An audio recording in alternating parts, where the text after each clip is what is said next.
Handicapper Steve here, handicapping the racing from Aqueduct Racetrack here on Thursday. It is the 24th of April, 2025. We'll look at the seventh race from Aqueduct, but before I get on to that, remember, please follow me on Twitter at Horse Racing Kid 5 for more selections for race courses around the world, and I mean it around the world. Let's look at the seventh from Aqueduct, which is quite a good race here. It's an allowance race going for a $76,000 purse. Races for fillies and mares, 3-year-olds and upward state breds. We have a field of 15 horses entered. 13 and 14 are both AEs. 15 is an MTO, so 12 will head to the outer turf course of the 1200-meter journey, or 6 furlongs on that outer turf course. Going to take the number 11 horse here, a Sinead as a top selection. 11 4 2, 11 6 8 4 in the superfecta, 11 6 8 4 super. Top selection 11 horse Sinead. The Tour affiliated by Mendelssohn. Jorge Abreu trains. Jose Lascano gets them out. They ran the horse most recently the 14th of March at Gulfstream. 7.5 furlongs, an optional 25 claimer.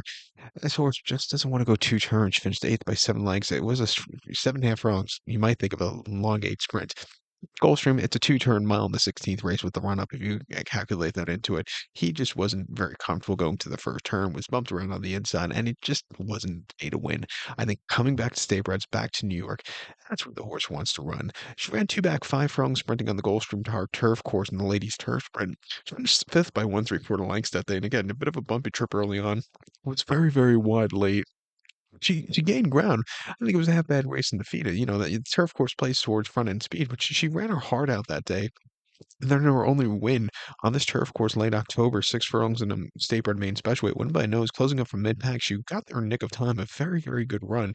On debut, they tried her routing at Saratoga, mile 16 in the state bred main special weight, where she finished 10th by 15.5 lengths that day. She had a very wide post stretch, was just very wide and tiring that day.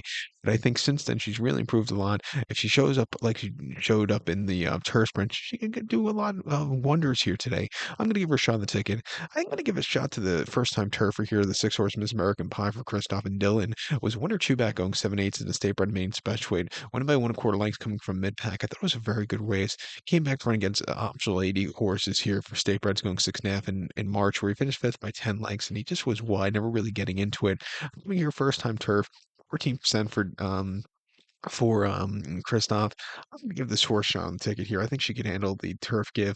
It's the 8 horse. She's Artiz for Michelle Giangelo and Kendrick, who also ran 3 times on turf, broke the main here on July 5th quite easily on the turf in a very nice main special weight. Came back to run against Open Company in the PG Johnson, where he really never got going, and then went on the dirt where this horse stunk up the place, but showed some potential to Chelsea Flower here in the fall. Back in trip here off the bench. I'll give this horse a shot on the ticket, but she might need a race off the bench. But to recap my selection now for the seventh from Aqueduct, I'm going to take the 11 horse Sinead, give kudos to the 6 horse Mr. American Pie, and the 8 horse She's Our Tiz, 11 6 8 4 Super, 11 6 8 in the multi race. So good luck to all, and please follow me on Twitter at Horse Racing Kid 5. Good luck, everybody.